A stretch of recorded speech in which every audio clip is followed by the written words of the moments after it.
नमस्कार दोस्तों, आप सभी का मेरे चैनल इस एक्सपर्ट रैंक में स्वागत है। आज मैं आपको ब्रह्मपुत्र नदी तंत्र के बारे में बताऊंगा विस्तृत जानकारी के साथ, जो कि आपकी नेट की एग्ज़ाम एसएससी और रेलवे में हेल्प करेगा। तो आइए स्टार्ट। नमस्कार दोस्तों, आप सभी का स्टडी एक्सपर्ट रैंक चैनल में स्वागत है। आप हमारे वीडियो को ज़्यादा से ज़्यादा अपने दोस्तों में शेयर करें, लाइक करें, बेल आइकन को ऑन करें। हमारे वीडियो पसंद आए तो उसे लाइक करें और ज़्यादा से ज़्यादा लोगों को सब्सक्राइब करवाएं और ख़ुद भी सब्सक्राइब करें। चलिए दोस्तों, स्टार्ट करते हैं ब्रह्मपुत्र नदी के बारे में। ब्रह्मपुत्र नदी जो है चेमायुंग तुंग ग्लेशियर, जो कि कैलाश पर्वत पर है, यहाँ से निकलती है। इसके पास में मानसरोवर झील है।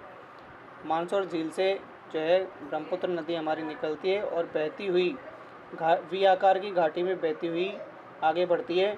और यह नेपाल के पास तिब्बत में सांगपो या यारलुंग सांगपो के नाम से जानी जाती है। तिब्बत की राजधानी जो लासा है वह भी इसके पास में स्थित है। इसके बाद ये वी आकार की घाटी में बहती आगे प्रवेश करती है और यह हमारे भारत के अंदर प्रवेश करती है। भारत में प्रवेश करने से पहले नामचा बरवा एक पर्वत है, जिसके यहाँ पर दर्रा है। इस दर्रे का नाम यांग्याप दर्रा है। यांग्याप दर्रा जो है इससे प्रवेश करती है अरुणाचल प्रदेश में। ब्रह्मपुत्र नदी अरुणाचल प्रदेश में प्रवेश करती है और यहाँ पर इसे दिहांग के नाम से जाना जाता है। इसकी कुल लंबाई 2900 किलोमीटर है और इंडिया के अंदर ये 916 किलोमीटर बहती है। इसकी अधिकतम जो गहराई की बात की जाए ब्रह्मपुत्र नदी की, तो वो 318 फीट गहरी है मैक्सिमम। यरलुंग जांगबो के नाम से भी इसे जाना जाता है। चीन के अंदर चीनी जो तिब्बती प्रदेश है, यहाँ यरलुंग जांगपो के नाम से भी इसे जाना जाता है। अरुणाचल प्रदेश में नामचा बरवा की जो पहाड़ी है, वहाँ से दर्रे से यांग्याप दर्रे से ये अरुणाचल प्रदेश में प्रवेश करती है और इसके बाद इसे दिहांग के नाम से जाना जाता है। ब्रह्मपुत्र नदी आगे बहती हुई प्रवेश करती है और इसमें दो नदी दिबांग और लोहित, ये दोनों नदियाँ जो हैं इसकी सहायक नदियाँ हैं। ये दोनों बाईं तरफ से आकर इसमें मिलती है।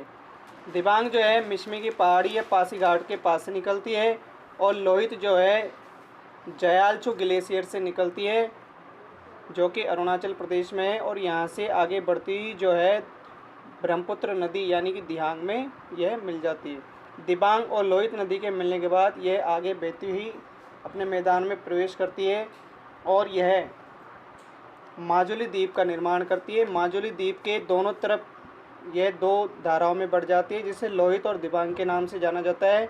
इसके बाद में माजुली द्वीप जो है ये विश्व का सबसे बड़ा नदी द्वीप है।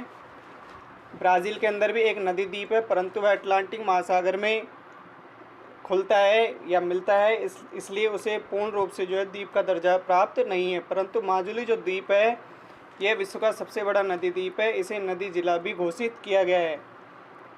माजुली जो द्वीप है यहाँ धान की खेती होती है। ये असम में है और ये लगभग 1250 किलोमीटर स्क्वायर में फैला हुआ है, परंतु अब धीरे धीरे जो है कटाव के कारण इसका क्षेत्रफल कम हो गया है। जब ये थोड़ा आगे प्रवेश करती है तो इसके अंदर उमानंद द्वीप जो है ब्रह्मपुत्र नदी में स्थित है।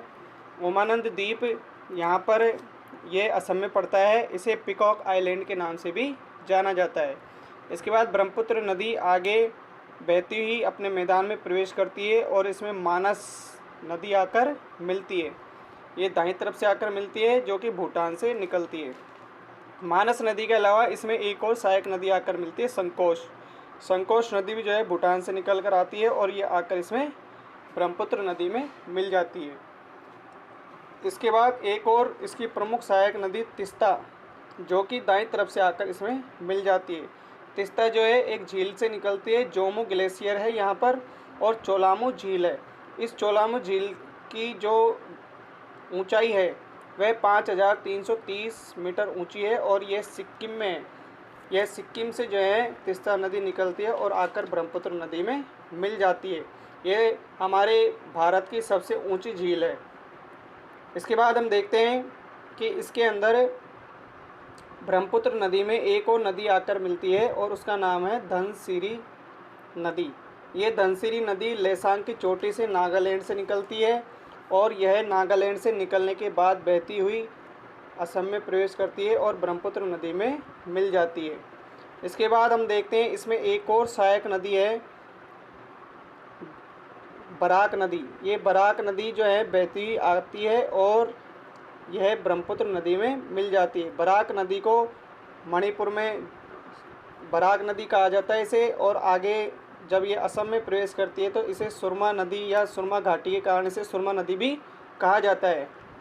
माउंट जेपो की चोटी से निकलती है नागालैंड से, और नागालैंड से बहती हुई असम में प्रवेश करती है और फिर ये बांग्लादेश में प्रवेश करती है। बराक या सुरमा नदी जब बांग्लादेश में प्रवेश करती है तो इसे मेघना के नाम से जाना जाता है। ये मेघना नदी जब ब्रह्मपुत्र नदी में जाकर मिल जाती है तो यह जो ब्रह्मपुत्र नदी है ये मेघना के नाम से जानी जाती है। ब्रह्मपुत्र नदी जो है ऊपर मेघना में मिलने से पहले गंगा नदी जो है हमारे भारत की सबसे लंबी नदी है, यह आकर इसमें मिल जाती है, और ब्रह्मपुत्र नदी को बांग्लादेश में जमुना के नाम से जाना जाता है।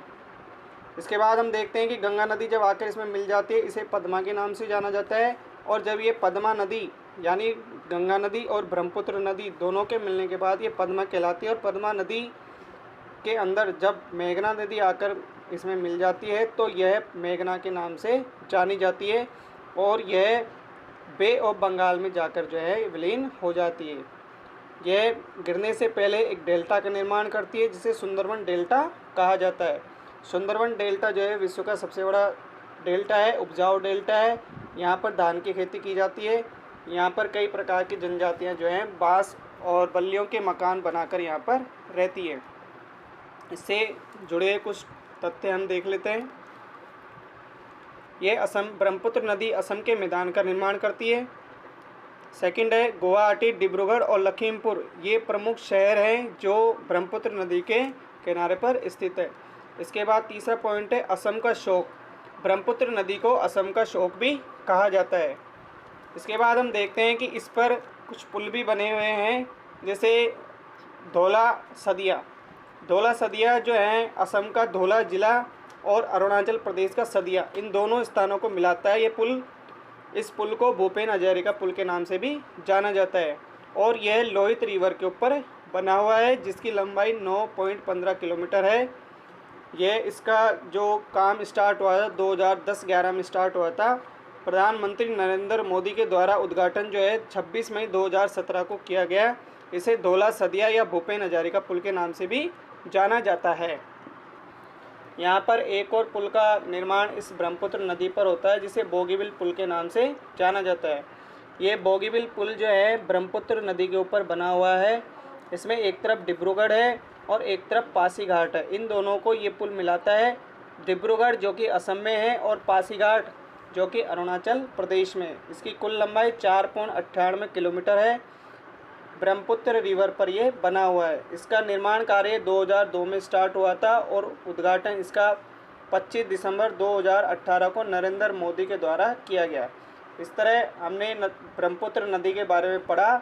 नमस्कार दोस्तों, वीडियो अच्छी लगे तो लाइक करें, शेयर करें, अपने दोस्तों को ज़्यादा से ज़्यादा बताएं और हमारे चैनल को सब्सक्राइब करें। नमस्कार।